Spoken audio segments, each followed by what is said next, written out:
This is a powerful story that will show you exactly how one decision can either make or destroy your life. Watch this video. I'll take you back to a time, it was about 2015. I was actually on duty, so I was wearing that uniform with that belt on. And so I had a best friend, he was a civilian. His name was Caleb. And Caleb and I lived together, okay? We had a house, it was a nice place. I lived in Hawaii, I was stationed out there, and we had a nice place together. My wife, me, Caleb, his wife, we shared one house. We did everything together. We partied together, we hung out together, we used to dream together, build together. We were doing all types of stuff together. We were best friends. And I'll tell you something, we loved racing cars. Like, it was like, that was my thing, because I told you I grew up poor, right? And so when I joined the Marine Corps and I started getting that first and 15 paycheck, I started realizing I can start affording things now. So I'm gonna get myself a nice little car. And I got addicted to building cars because I love the fact that I could take a car that was like complete trash and turn it into something that was awesome. And it was mine. It was like a person, right? It had a personality to it. So we started to race cars and build cars and do this type of thing. And what we would do on our weekends, I wasn't one kid to go out and drink and do a lot of stuff like that. What I did was I built my car during the week, and then on Saturday night, we went out to the races. And what we would do is street race illegally. That was just the thing. And I was a Marine, breaking the law every single weekend. And so one day I had to go to duty, and it's a 24-hour post. When you have duty, it's 24 hours long. It sucks. Just gonna warn you now. Okay, don't complain about it. Gunny doesn't warn you. It's horrible. All right. And so one night I have duty, and so I'm getting ready to go to work. And he's like, yo, bro, I just got a brand new Honda Civic EK hatchback, finished building it up. Let's go out, bro. Let me show you what this thing can do. I'm like, listen, bro, I would love to, but unfortunately, I got work tonight. So I shoot my way over to my job, go to duty. I'm standing duty at the barracks, and he's just going out, hanging out with his friends. It's about 9 p.m. where I'm on duty, and I get a call from an individual named Kaylin. And Kaylin calls me. He was another friend of mine. And he says, hey, listen, Max, you got to get over to Queens Medical Center right now, because we just got, Caleb just got in a horrible car accident. Like, you got to get there ASAP. I find a First Lance Corporal that walks past me. I put him on duty all of a sudden. Hey, we're changing over, right? Quit my post and properly relieved. Go ahead and throw in your camis. I shot down in the medical center, and I beat the hospital. I beat Caleb to the hospital. He comes in through the crash car. Ambulance comes in. Arms are ripped off, shreds. Legs hanging by threads on the crash cart. I'm telling you, it was graphic. Turns out he was in a car with my best friend John. So it was John and it was Caleb. Caleb was the passenger, John was the driver, and they're racing down the road in this Honda at night, lights off, blaring down the street. Car didn't see them. Turn a left turn, hit the back of the car, spun out, wrapped around a tree. Engines landed on him. Car looks like a ball of tinfoil. Surprisingly enough, John actually was in pretty good shape. I mean, his face was completely smashed in. I mean, when I say good shape, I mean, it was like he's definitely going to live, where he was going to be disfigured for the rest of his life. That was the situation we're in, where that was the better of two evils. Where Caleb barely had arms and legs anymore. The engine crushed his sternum, destroying his chest, his pelvis, spading his body.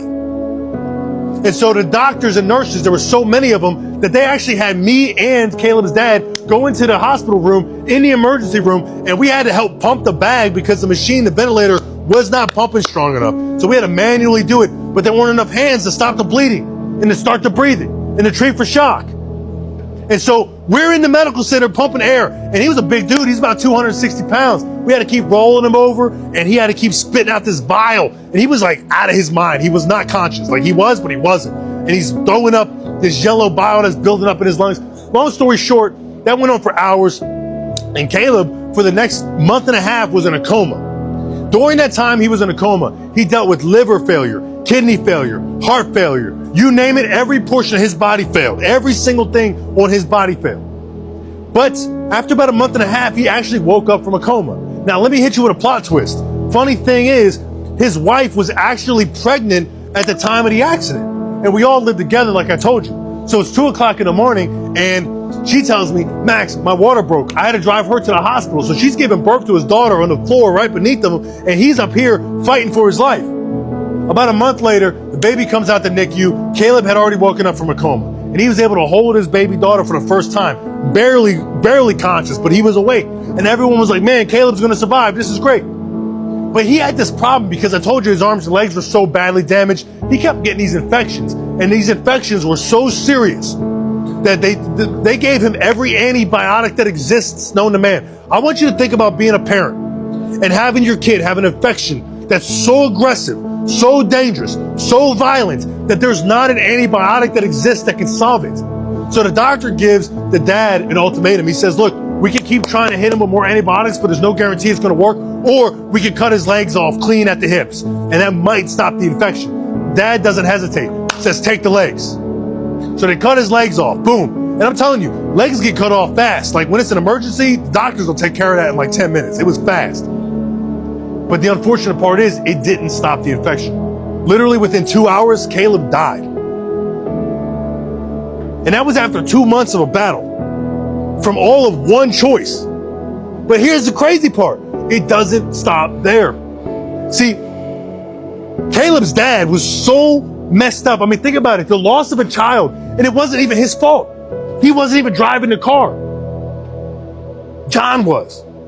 And Caleb's dad was no dude to mess with. This was the #1 guy in Hawaii.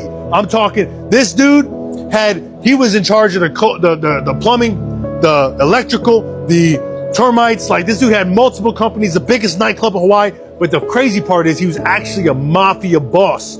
He ran the Hawaiian mafia. I'm not even joking. And so what he did was he actually had John, the driver of the car, secretly murdered and killed him. And no one ever saw John again. And then the FBI began to investigate and eventually uncovered this entire ring. And then he went to prison. And then Caleb's dad was killed in prison. How crazy is that story? But it's 100% true. And the craziest part about it is, had I not had duty that night, I would have been in the back of that car. For sure. And that one choice that Caleb made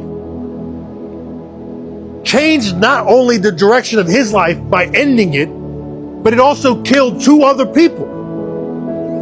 Secondary and tertiary decisions from one decision. One decision. One. I say this all the time, especially when I look at young people who just make careless decisions, who just do things out of compulsion, out of a kind of passion that is abominable. We must always understand that whatever we're doing today has a way of positively or negatively affecting everyone around us. Your father, your mother, your siblings, your spouse, your children, your friends. It has an effect on everyone. You are smoking today. Tomorrow, your health starts failing. It will have an effect on not just only you, but everyone around you. You are drinking. Your passions are passions that puts your life at risk or puts the people around you at risk. Please, let's be mindful and be careful with the decisions that we make. As you become a better version of yourself, these are things that you must always consider. Your decisions will either make your life or destroy it, and also affect the lives of everyone around you. Be careful.